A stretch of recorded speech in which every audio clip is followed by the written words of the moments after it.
Sarah, 23e victoire de suite, toutes compétitions confondues. C'est incroyable et c'est encore une victoire assez nette, plus 8 à la fin. On est forcément super contente et fiers de toutes ces victoires consécutives parce que c'est beaucoup de travail forcément et beaucoup de pression à chaque fois, à chaque match pour réussir à garder cette invincibilité. Donc on est super contente, on a le sentiment de travailler correctement au vu des résultats, donc on va essayer de continuer. Ce soir, c'était Nyköping Falster. Vous avez gagné d'un but à l'extérieur. Là, ça a été un peu plus simple, même si en deuxième mi-temps, tactiquement, ils vous ont posé quelques problèmes. Déjà le 7 contre 6, forcément on est tout le temps en infériorité numérique, donc c'est plus compliqué à défendre, il y a beaucoup plus d'espace et elles sont une de plus, donc forcément c'est plus dur. Mais pour revenir sur le match à l'extérieur, je pense que c'était un début de saison où on n'était pas encore vraiment prête et au niveau auquel on est aujourd'hui en tout cas. Ça montre juste l'évolution au final de notre travail et de notre investissement au quotidien, donc c'est une bonne chose de fait. À titre personnel, on a l'impression que le capitanat te va plutôt bien.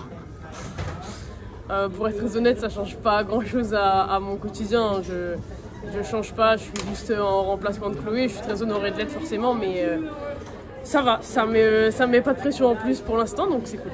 Je sais que tu es perfectionniste, 9 sur 11, c'est super. Tu rates un tir de milieu de terrain et un penalty en toute fin de match. Tu étais peut-être un peu froide sur le banc, mais là encore, tu es encore très clinique devant le but. Quand même un peu déçu de mes shoots. Déjà du milieu de terrain, je suis toute seule, il n'y a pas de gardienne, donc je suis pas censée le rater. Et le dernier penalty aussi, en vrai, on te fait confiance, on me renvoie alors qu'on pourrait envoyer quelqu'un d'autre, il reste 30 secondes, donc ni 10 secondes même, je crois. Donc un peu chiant quand même pour les deux tirs, mais bon, 9 sur 11, ça reste quand même une belle stat, je suis contente. On a fait un beau match, j'ai fait un beau match, donc c'est cool. Il reste 2 matchs, une victoire suffit pour terminer en tête de la poule. Mais je suis sûr que vous voulez aller jusqu'au bout avec 0 défaite ni même encore un match nul. Je crois que là on est déjà qualifié. Enfin on est déjà première de la poule il me semble, vu qu'on a gagné 2 fois contre RTC, donc au goal average on sera devant normalement, si j'ai bien compris. Et après forcément on veut garder notre invincibilité jusqu'au bout et pour gagner la Ligue des Champions il va le falloir. Donc ces 2 matchs-là on va pas les prendre à la rigolade et on va vraiment vouloir gagner malgré qu'on soit déjà qualifié. Forcément, je suis obligé de te poser la question par rapport à mercredi prochain. Ce match contre le BBH est déjà dans toutes les têtes. C'est peut-être le gros révélateur de cette saison. Parce que c'est vrai que le BBH est aussi impressionnant. Ouais, c'est vrai qu'elles font un très très gros début de saison aussi, comme nous au final. Donc, et par rapport au championnat, on est à 13 victoires chacune, il me semble. 12 peut-être, 12 voilà, d'affilée. Donc j'ai hâte du match, j'ai hâte de voir où est-ce qu'on en est, où est-ce qu'elles en sont. Qui va dominer le match, est-ce que ça va être serré ou pas. J'ai vraiment hâte de voir la fin de ce match et de voir comment nous aussi on va appréhender ce gros événement parce que tout le monde l'attend depuis le début de la saison. C'est le dernier match de la phase aller, je pense pas que ce soit un hasard non plus, donc j'ai vraiment hâte de voir. Est-ce qu'avant le match il y aura quelques petits chambrages avec Laura Canor et Méline Nocandi, ou alors vraiment ça sera pendant 60 minutes la guerre, ça c'est sûr, et ça sera après peut-être un petit peu le chambrage? Je pense que ça dépend du résultat déjà. Si on leur met plus 10, pas sûr de vouloir les embêter. Si on gagne plus 1 peut-être. Et vice versa aussi. Donc je pense qu'on va être concentrés chacune dans notre match et on verra à la fin pour les rigolades en fonction du résultat. Pourquoi pas un nul? Ça fera peut-être plaisir à tout le monde, quoique. Mais je pense qu'on va être concentrés et il n'y aura pas forcément de chambrage de chaque côté. Super. Merci beaucoup Sarah. Merci. Manu, une nouvelle belle victoire ce soir contre Nyköping Falster. Même si cette équipe vous a posé des problèmes, notamment en deuxième mi-temps sur le plan tactique. Oui, alors c'est assez paradoxal parce que d'abord les matchs contre eux sont toujours un peu tendus parce que le jeu 7 contre 6 génère chez tout le monde un peu de frustration avec des perspectives qui s'ouvrent, qui sont intéressantes quand tu joues aussi bien qu'eux. Après le constat c'est de dire qu'on prend 9 buts en deuxième contre 13 en première. Donc fondamentalement, je me dis, est-ce qu'on est vraiment si en retard que ça?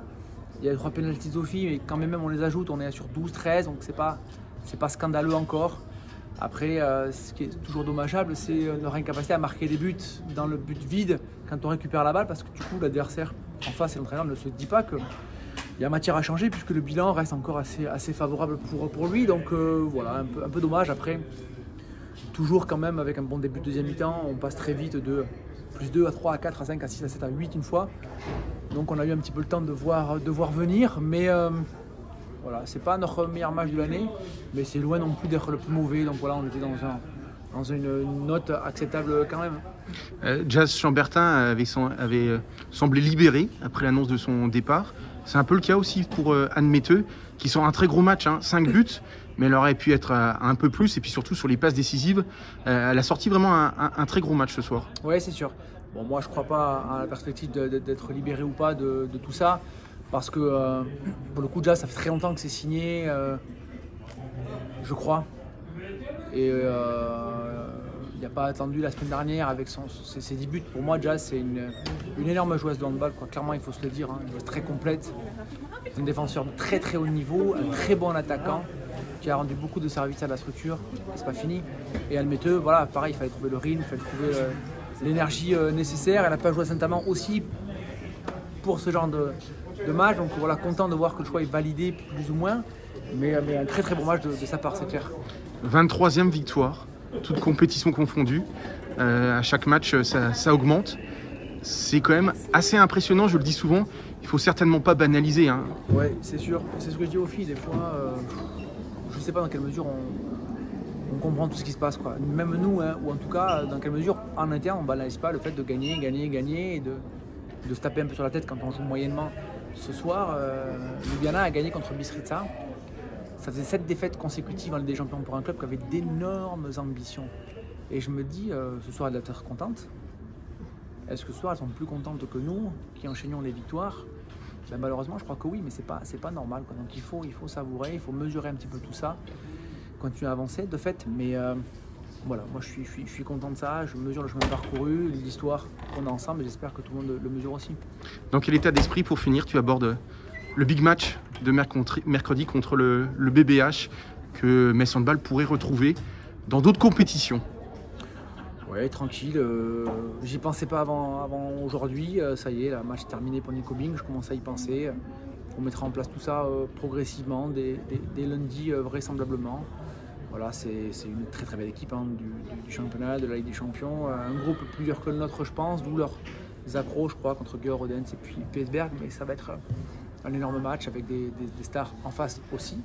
Les Méline, les Vakireva, tout ça. Donc, et puis les faux pas, et puis les garines de but, et puis Mero, et puis Lot, et puis La Source, et puis quoi, Tanea, et puis Laura Canor, bref. Et celle que j'ai oubliée aussi, les pauvres. Mais voilà, tranquille, on va faire le match qu'on a à faire. On n'aura pas le droit d'être déçu mercredi soir si contre Perfidia, on aura assurément mérité le résultat dans un sens ou dans l'autre, donc je suis assez serein par rapport à ça. Comment ne pas, entre guillemets, réitérer le faux pas de l'an dernier, puisque l'an dernier vous aviez perdu à domicile? C'est la même configuration. Ouais, exactement. Je nous souhaitais le même parcours finalement, de perdre ici, d'aller gagner là-bas comme l'année dernière. Voilà, on va essayer effectivement de ne pas réitérer les mêmes erreurs. Il y en avait eu une ou deux dans la préparation, dans les choix, voilà, on va se les garder, mais voilà, on va tâcher d'eux. Mais encore une fois, la saison est longue.